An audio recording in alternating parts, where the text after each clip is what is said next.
comme d'habitude, de vous retrouver pour un nouvel épisode du podcast Radio PO. Pas de surprise, je vous l'annonçais déjà la semaine dernière.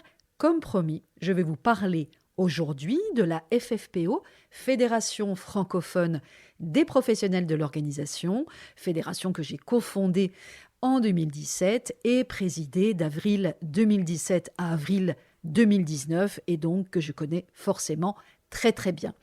Mais je vais surtout vous parler des raisons pour lesquelles il est important, à mon sens en tout cas, d'adhérer à une fédération professionnelle et de soutenir son action. Pourquoi vous parlez de la FFPO maintenant ? D'abord parce que nos stagiaires et certifiés nous posent régulièrement la question, est-ce que c'est vraiment utile d'adhérer ou non ? Est-ce un investissement surtout au démarrage, quand chaque euro compte, qui en vaut la peine ? Qu'est-ce que ça va concrètement m'apporter ? Mais aussi parce que le sujet est d'actualité. En effet, la 6e JAPO, Journée annuelle des professionnels de l'organisation, organisée par la FFPO, a eu lieu le mardi 31 janvier dernier en distanciel et a réuni plus de 200 personnes déjà en activité ou intéressées par les métiers de l'organisation. La thématique de cette 6e édition était intitulée « Un métier aux multiples facettes ». C'est donc le périmètre métier dont je vous parlais déjà dans le 2e épisode de Radio PO, saison 1. Au fait, c'est quoi un professionnel de l'organisation ? Je vous mettrai le lien dans la description de l'épisode, qui était donc du coup à l'honneur sur cette édition.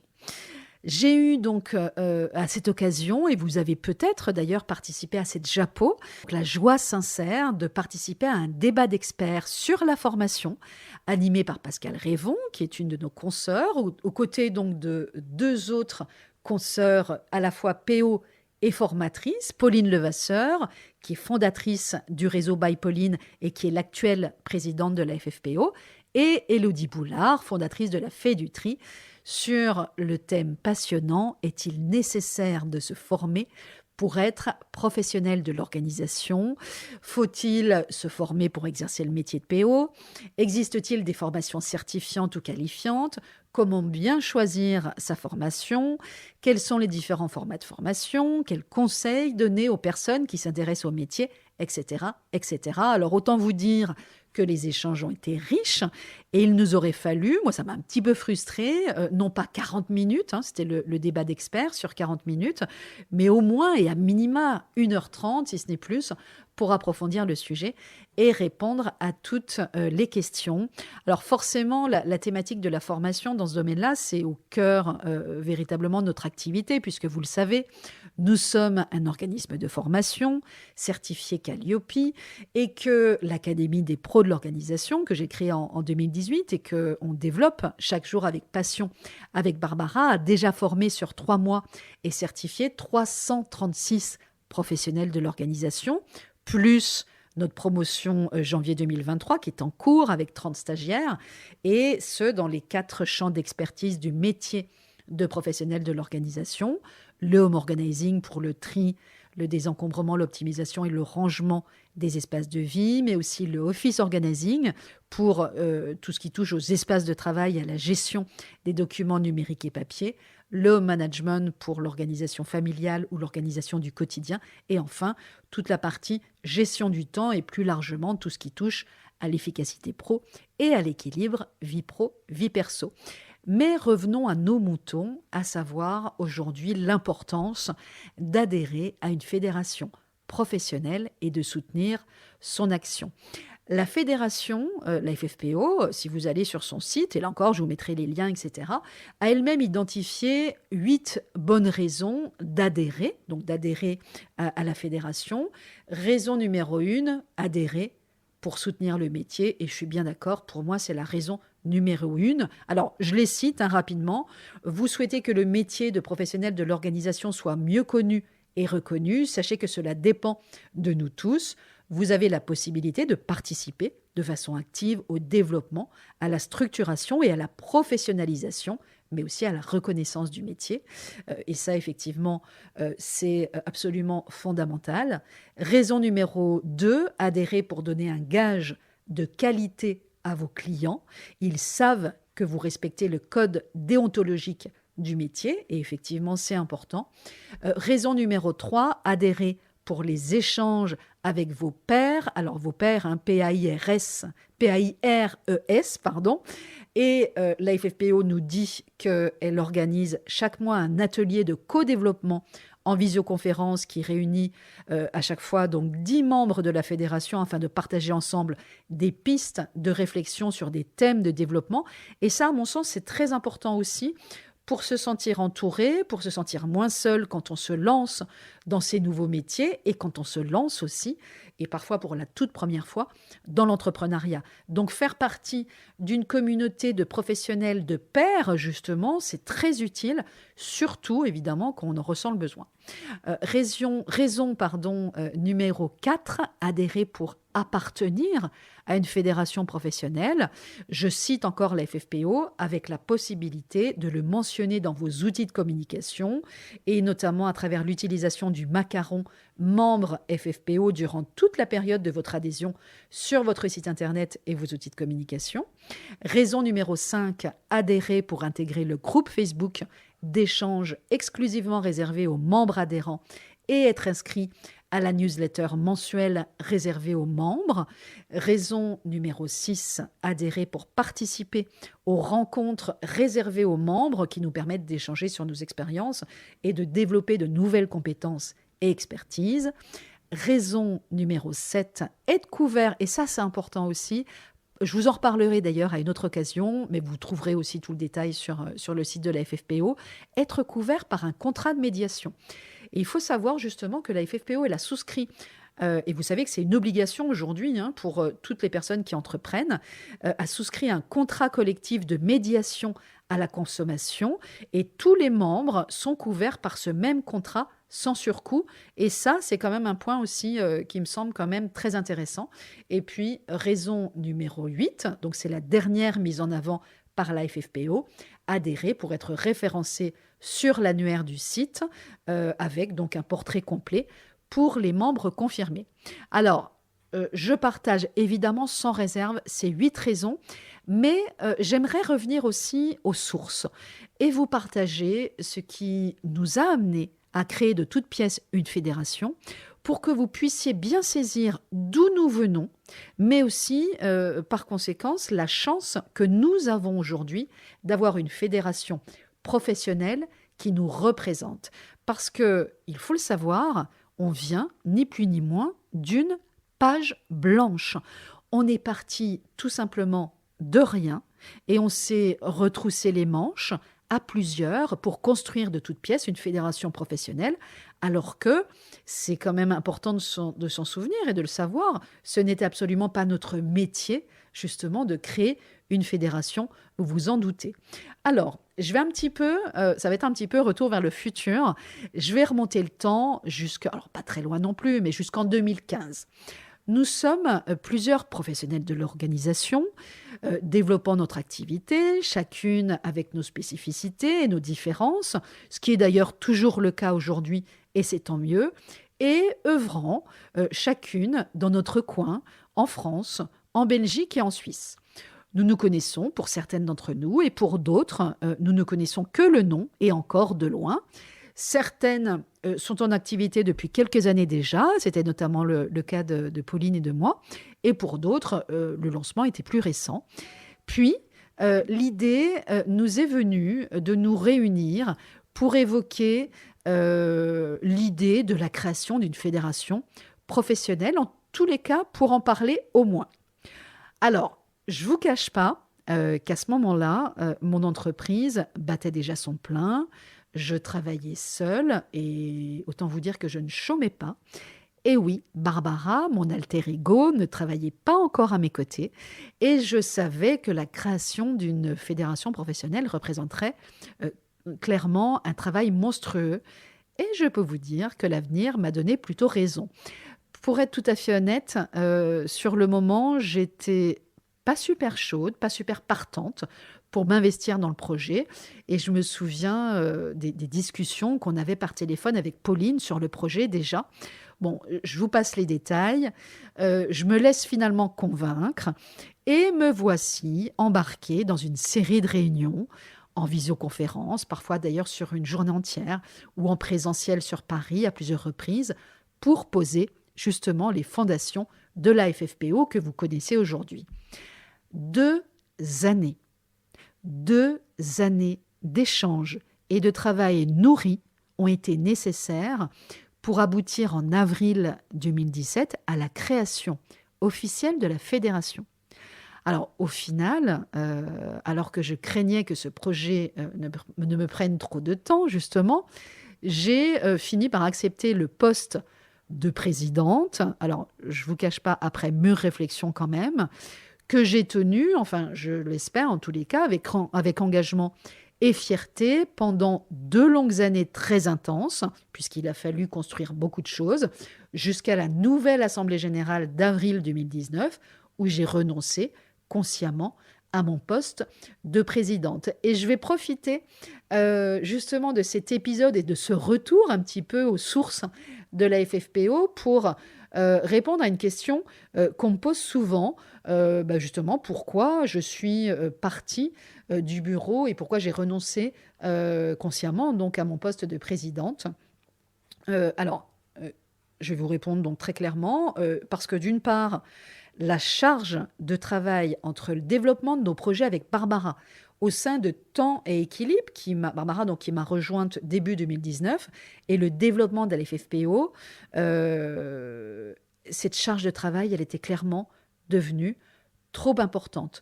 Je ne voulais pas m'éparpiller à l'heure où justement cette année-là, précisément 2019, c'était pour moi une année de grands changements, et qui dit grand changement, vous le savez, dit aussi nécessité d'une attention particulière. Alors, en vrac, et je résume vraiment de manière rapide, cette année-là, je changeais de statut et je suis, pour la petite histoire, passée d'une entreprise individuelle au réel simplifié à une SARL au capital de 60 000 euros.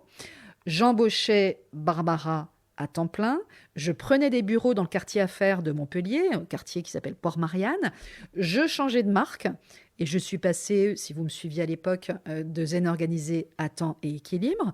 Je créais la toute nouvelle identité de marque, donc Temps Équilibre, et puis qui dit nouvelle identité de marque, dit déclinaison aussi à différents niveaux.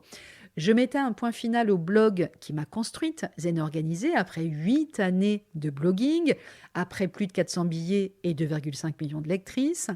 Je créais le site de notre tout nouveau blog Temps Équilibre. Je créais aussi l'architecture, et ça a été un boulot énorme, de notre plateforme de programme en ligne Temps Équilibre Life, qu'on a lancé en juillet 2019, et ce qui a clairement, cette année-là, représenté des mois de travail à temps plein. Et accessoirement, quand même, cette année-là, je publiais aussi 2 bouquins, SOS Charge Mentale en avril et 3 mois pour atteindre mon objectif en septembre. Donc ça, c'est juste l'année 2019.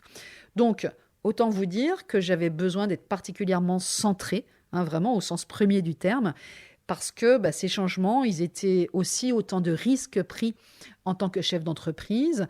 Donc j'ai pris, il me semble, la sage décision de prioriser mon entreprise, d'autant que j'étais plus la seule en jeu, et de consolider donc ces nombreux changements cette année-là précisément, et donc de prioriser mon entreprise plutôt que la FFPO. Voilà. Et puis, d'autre part, deuxième raison pour laquelle j'ai pris la décision de quitter le bureau de la FFPO, et notamment mon poste de présidente, c'est que je m'étais engagée depuis avril 2018 dans la voie de la formation, avec ma formation de 3 mois à distance, donc devenir home organizer, et que je ne voulais pas à ce moment-là tout mélanger. Je préférais qu'il n'y ait pas, en quelque sorte, de mélange des genres, parce que j'avais un peu l'impression finalement d'être à la fois, en quelque sorte, juge et partie, en étant à la fois présidente de la FFPO et formatrice au métier. Mais clairement, là, à ce moment-là, ça n'engage que moi. Et aujourd'hui, d'ailleurs, j'approuve le fait qu'il y ait aujourd'hui au sein de la FFPO un vrai statut de membre formateur, parce que justement, ça permet de clarifier les choses et d'apporter aussi plus de transparence au positionnement en fait, de chacun et de chacune au sein de la fédération. Et enfin, je dirais aussi que, et ça c'est important aussi, j'avais la sensation finalement d'avoir un peu fait le job, d'avoir quand même beaucoup œuvré à mon niveau pour poser les fondations, alors pas toute seule, hein, avec mes consoeurs de l'époque, j'avais clairement la sensation d'avoir beaucoup donné, d'avoir en quelque sorte apporté, et je pense largement ma pierre à l'édifice, et qu'il était temps tout simplement de passer le relais. Alors, juste pour revenir un petit peu, j'avais quand même notamment créé de toutes pièces le site internet de la FFPO, première mouture, rédigé les premiers articles de blog, dont je vous partage d'ailleurs en description le tout premier, un billet de blog qui s'appelait la FFPO est en marche. J'avais rédigé également les bases du périmètre métier, qui est aujourd'hui repris très largement un peu partout et qui fait référence aujourd'hui. J'ai organisé avec mes consoeurs la toute première Japo, puis la deuxième, toutes les deux en présentiel. Et je me souviens qu'à la première Japo, il y avait 50 participants. C'est beaucoup plus aujourd'hui. On a rédigé ensemble le code déontologique, on a défini les critères et le processus d'adhésion, pardon. On a posé les bases de notre communication, on a animé les premières newsletters, ouvert les premiers comptes de nos réseaux sociaux. Tout ça, bien sûr, après avoir défini le métier, rédigé les statuts et les objectifs de la FFPO. Bref, les fondations, quoi. Et nous étions 8 au départ de l'histoire. Nous sommes 123 aujourd'hui, peut-être même plus au moment où je vous parle. Et la FFPO, depuis, a pu adhérer à son tour en novembre 2022, soit 5 ans après sa création, à l'IFPOA, donc Fédération internationale des associations professionnelles de l'organisation, autrement dit, hein, la Fédé des Fédés, la Fédération des fédérations. Donc, il y a quand même un sacré chemin de parcouru depuis. Avant de partir, donc à l'époque, hein, début, donc en avril 2019, je me suis toutefois assurée que la FFPO serait suffisamment armée aussi pour se développer. Et je suis partie en laissant à ma successeur, donc Pauline, et à l'équipe en place à l'époque, un projet de restructuration de 10 pages, une sorte de feuille de route qui intégrait notamment le statut de membre junior et la création de différents postes pour étoffer l'équipe, des postes de coordinatrice de pôle, le pôle communication, le pôle suivi des adhésions, le pôle animation de réseau, le pôle Japo, le pôle commission et le pôle enquête annuelle. Et mes toutes dernières actions en tant que présidente, et en dehors de la préparation de l'Assemblée générale, ça a été de rédiger les fiches de poste, de lancer les recrutements et d'assurer les premiers entretiens. Et ça m'a permis justement de partir l'esprit tranquille, puisque finalement, la relève était assurée. Et aujourd'hui, pour la petite histoire, le bureau est constitué de 24 membres bénévoles et très sincèrement, j'en suis très très fière. Je profite justement de cet épisode pour féliciter du fond du cœur Pauline et toute l'équipe au complet pour tout le travail effectué depuis mon départ du coup en avril 2019. Alors, vous allez me dire, mais pourquoi elle nous raconte tout ça? Pourquoi effectivement je vous raconte tout ça? Mais parce que c'est important justement que vous compreniez les efforts qui ont été faits pour construire cette fédération qui justement ne s'est pas faite toute seule. Elle est née de la volonté de PO, comme vous, ou comme vous bientôt peut-être, qui ont décidé de se relever les manches pour avancer ensemble et faire bouger les lignes et unir littéralement leurs forces pour structurer, professionnaliser et faire reconnaître le métier. Donc, si aujourd'hui vous découvrez le métier et que, au fil justement de vos recherches, vous tombez sur Radio PO, vous écoutez ce podcast, ou vous tombez sur le billet de blog qui naîtra justement de l'épisode de podcast, il est possible que vous découvriez donc également la FFPO et que cela vous semble quelque part normal et naturel d'avoir une fédération. Mais en réalité, ça ne l'est pas du tout. Ce n'est pas un dû, ce n'est pas un acquis, c'est quelque chose qui a dû être créé de toutes pièces, à partir de rien et qui ne se développe que grâce à la bonne volonté de ses membres. Et c'est important de l'avoir à l'esprit et de comprendre justement l'histoire de la fédération, même s'il s'agit d'une histoire encore récente. Donc à vous de savoir aussi si vous avez envie de faire partie de cette histoire ou non, et pourquoi pas même de l'écrire par la suite. Alors, évidemment, et je le dis souvent, hein, tout n'est pas parfait. Le bureau, OK, a accumulé un peu de retard, par exemple, dans le traitement des demandes d'adhésion. mais gardez à l'esprit que toute l'équipe est bénévole et que tout ce qui est fait, je dis bien tout, est fait en plus de leur propre travail, de leurs interventions clients et du développement de leur propre entreprise. Et j'en sais quelque chose pour y avoir passé des heures et des heures pendant 4 longues années pré- et post-création de la Fédé.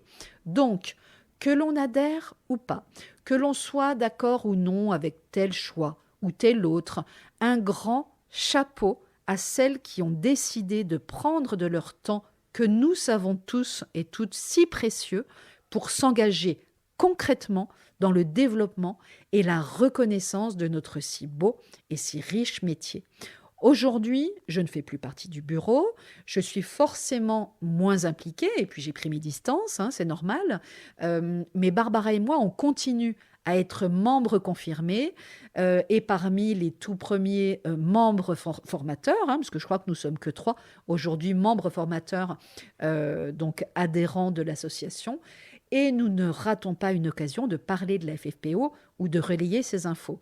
Et je continue à œuvrer à ma façon, avec Barbara, hein, toujours, à la reconnaissance du métier. Pourquoi ? Parce qu'il y a 1001 façons de le faire au quotidien, chacun, finalement, à sa mesure et en fonction de ses moyens, de ses possibilités.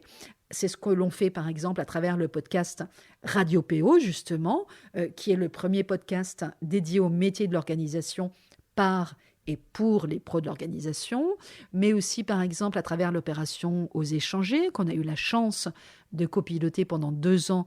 Et d'ailleurs, ce n'est pas encore terminé, puisqu'on est dans l'opération plus 1 an après, donc, justement, la fin de l'opération, avec l'ADEME, l'Agence de la transition écologique, et tous les livrables aussi que l'on a conçus, et en particulier le guide qui s'appelle Home Organizer, sensibiliser vos clients à une consommation plus responsable et plus sobre, qui est disponible en téléchargement gratuit sur le site de l'ADEME, mais aussi à travers l'Académie des pros de l'organisation, évidemment, et l'exigence que l'on transmet promotion après promotion à nos stagiaires. Et petit clin d'œil, elles se reconnaîtront parce qu'elles savent effectivement quel est notre niveau d'exigence et nos attendus. Et à travers, in fine aussi, notre certification en Home Organizing, qui est intitulée « Accompagner un client particulier dans le tri, le désencombrement, l'optimisation et le rangement de ses espaces de vie », qui est actuellement justement en cours d'instruction auprès de France Compétences, etc., etc., etc. Alors, en conclusion, aux questions initiales de mes stagiaires et certifiés, dont je vous parlais au tout début, est-ce que c'est vraiment utile d'adhérer ou non ? Est-ce que c'est un investissement, surtout au démarrage, quand chaque euro compte, qui en vaut la peine ? La réponse, de mon point de vue en tout cas, est oui, indéniablement, ça en vaut la peine. À la question, qu'est-ce que cela va m'apporter ?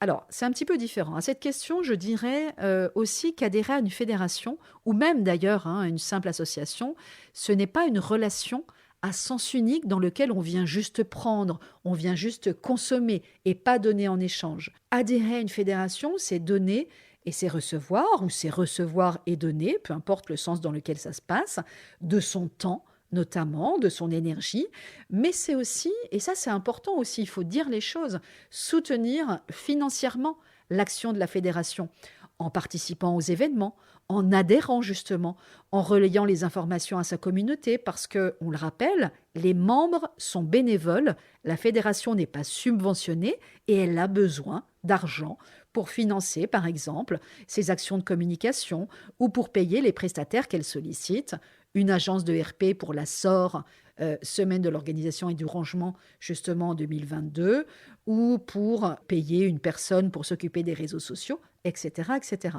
Elle a chaque année un budget à gérer, un budget qui dépend justement du nombre d'adhésions annuelles, alors soit les renouvellements d'adhésions, mais aussi les nouvelles adhésions, et puis qui dépend aussi du nombre de ventes de billets réalisées à l'occasion de la JAPO, par exemple, ou de la SOR, et en fonction de son budget, au moment de son vote, du vote du budget à l'Assemblée générale, tout simplement, des arbitrages sont réalisés, des décisions sont prises et des actions sont soit envisagées ou soit reportés, par exemple, faute de budget.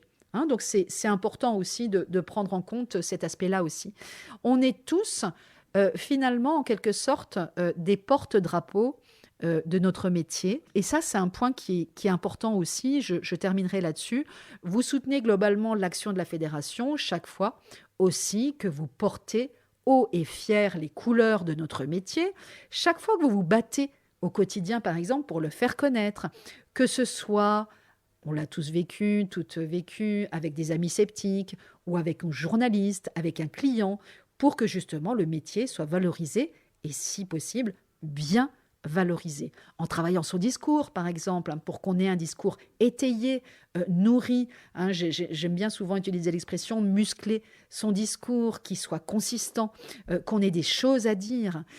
Chaque fois également que vous exercez le métier avec éthique, mais attention, avec une vraie éthique professionnelle vis-à-vis de vos clients, mais aussi et c'est important vis-à-vis de vos consoeurs ou de vos confrères, ou que vous refusez aussi de dévaloriser le métier en cassant les prix, en faisant payer vos prestations en CESU alors que ce n'est pas autorisé, en pratiquant de la concurrence déloyale, etc., etc.